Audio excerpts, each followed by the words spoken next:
sharing my experience buhay Metro Manila night ride with my NB 160. Tara, samahan niyo ko. So, magandang gabi. Andito tayo sa Pasig. Ganito palagi sa Pasig. Dito sa May Rosario, Ortigas Avenue.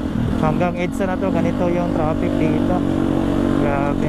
Kahit umaga ng alas 5, sobrang traffic na dito. Araw-araw to mga master. So mas mainam talaga kung may motor. Pag umaga naman, itong linya na to patungong Maynila or itong patungong EDSA, ito yung pinakamatraffic. Grabe yung traffic dito, halos walang galawan.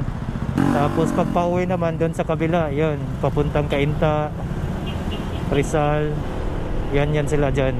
Yan ganyan yung traffic dyan. Grabe yung traffic. So andito tayo sa Pasig, sa May Rosario. Punta tayo ng Maynila. Kung magsasakyan ka, halos aabuti ng 2 oras o 1 oras at kalahati pag pumunta ka ng Maynila.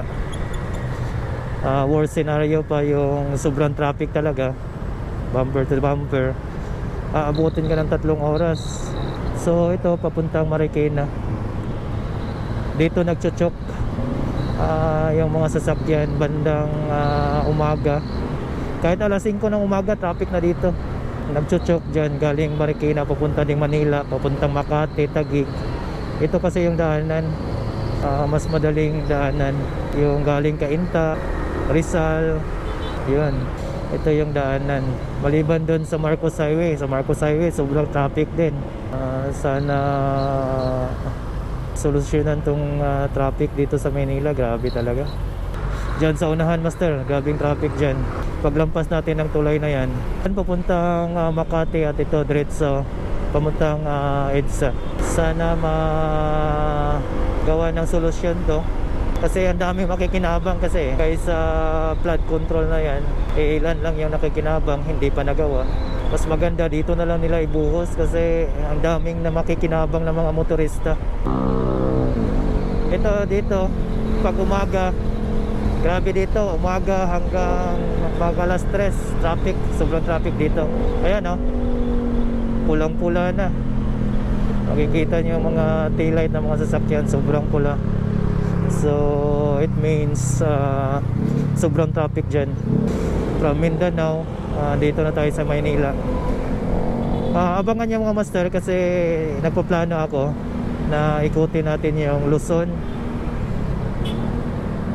Siguro after Christmas na, January, ikutin natin yung mga magandang lugar na pasyalan dito sa Luzon. Siguro mag Luzon Loop din tayo, or mag North Loop, kasi andun yung mga magagandang tourist spot. So abangan nyo yan mga master. Yung nakuha pala natin na motor, ipapangalan ko nito is Tupad, si Tupad. So kung makikita nyo, Tupad is ADB 160. So, Tupad yung pinangalan ko kasi matagal ko nang gustong bilhin to. Kahit naman hindi to brand new, second hand lang natin, di kasi natin afford yung brand new. So second hand lang. Sobrang kuwan pa niya, to 2024 model. Naka-jackpot tayo or nakapili tayo ng magandang odometer, or mileage niya is 4,000 lang. Bago lang natin to nakuha at napatransfer na din natin sa pangalan natin. Around 3 days yung pagpapatransfer ko. Registration of ownership dito sa Pasig. Kasi pumunta pa ako sa national office ng LTO, sa main office, kasi doon to nakarehistro. Pa ako ng CTC or Certificate of True Copy. Ayun. Tapos sa HPG, tagal din nun, tagalan din ako doon. Grabe yung pagod ko doon sa HPG. Pero sulit naman kung naka-transfer na sa akin. Sobrang happy ko. May 3 days ko siyang inasikaso.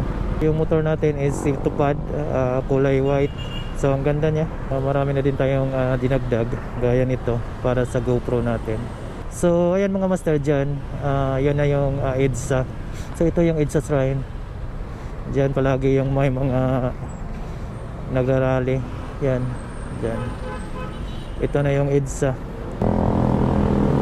Dito naman mga master, Grabing traffic dito dahil sa Lasal Green Hills na eskwelahan. Dito nagta-traffic to dito. Halos 3 lanes yung nasakop nila.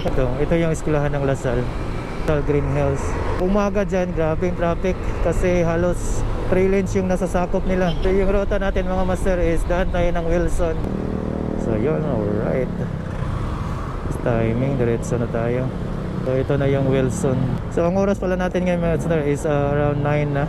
Hindi na siya peak hour ng mga uwian ng mga empleyado, mga estudyante. Medyo maluwag-luwag na. Pero pag peak hour around 5 to 8, yan, grabe yan. Grabing traffic, pati dito traffic to. Usad pagong talaga dito. Kaya ako sa mga congressman, yan na lang ang pundo dito sa kalsada para maibsan naman yung traffic.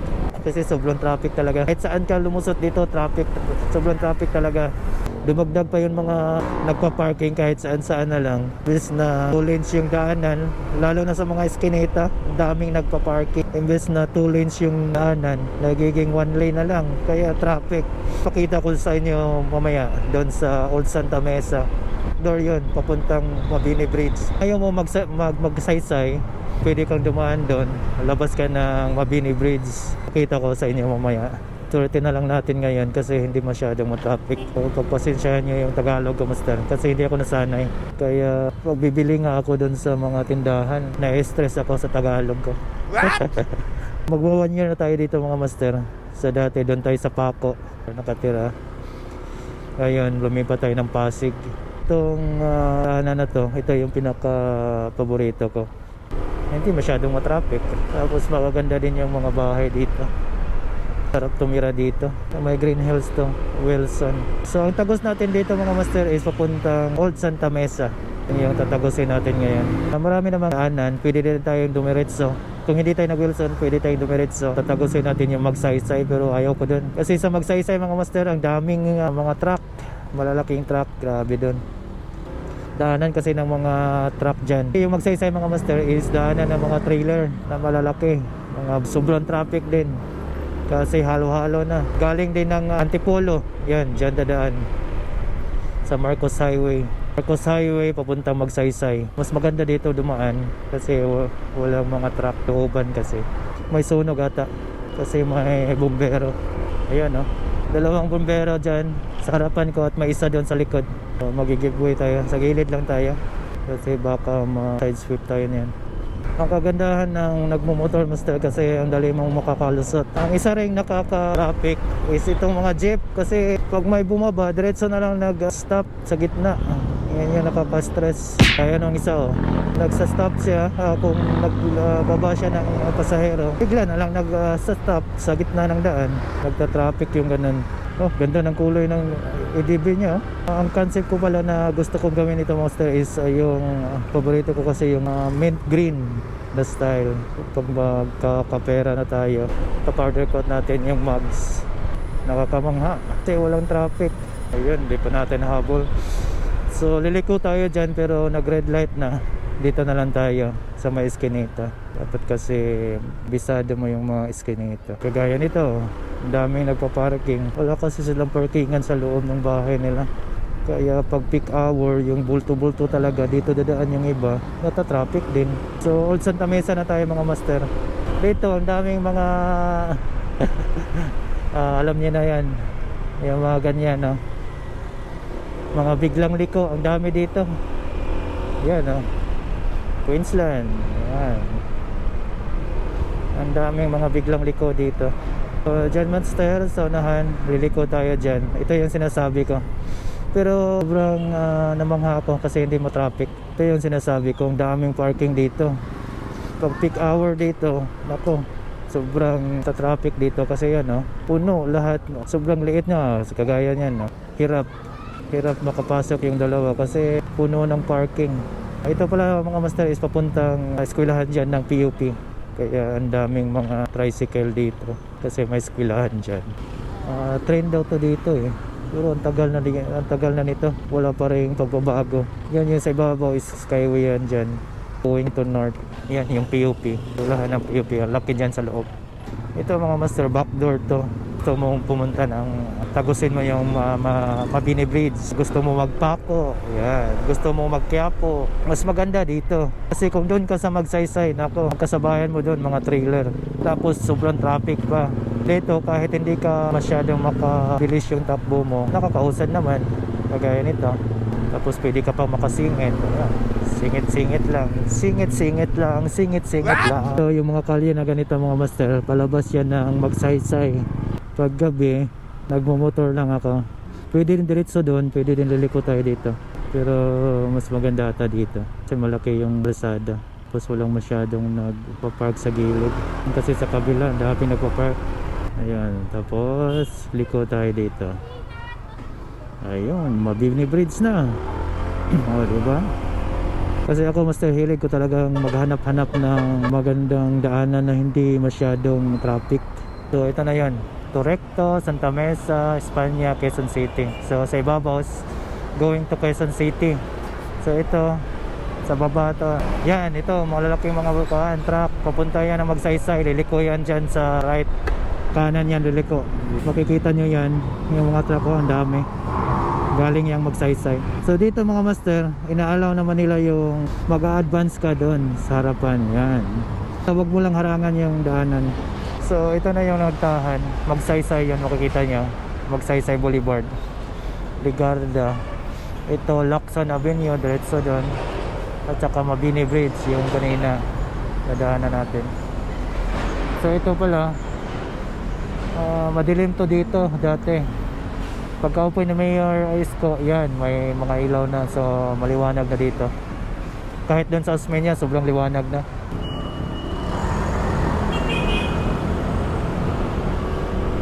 So ito, going open na to.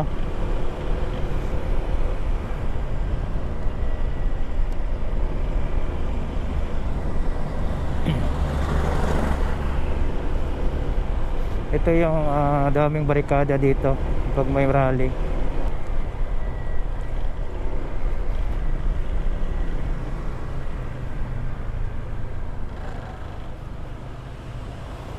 Okay.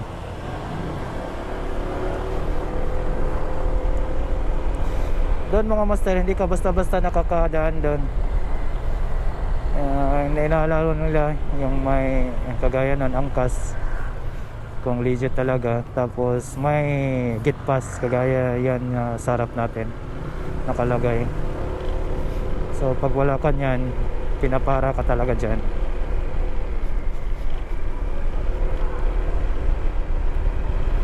So ito na yung area ng Office of the President. So ito yung opisina nila. So Malacanang na ito mga master. Ito na yung Malacanang.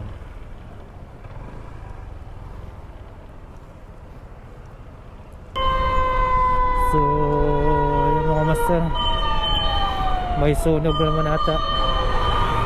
Ayan oh. Sobrang laki siguro ang sunog na to. Kasi ang daming kanina papunta pa lang tayo, ang dami ng fire truck hanggang ngayon, no? Grabe yung fire truck. Yun, may fire truck pag isa, oh, pasalubong. Ba't dyan sa dumaan?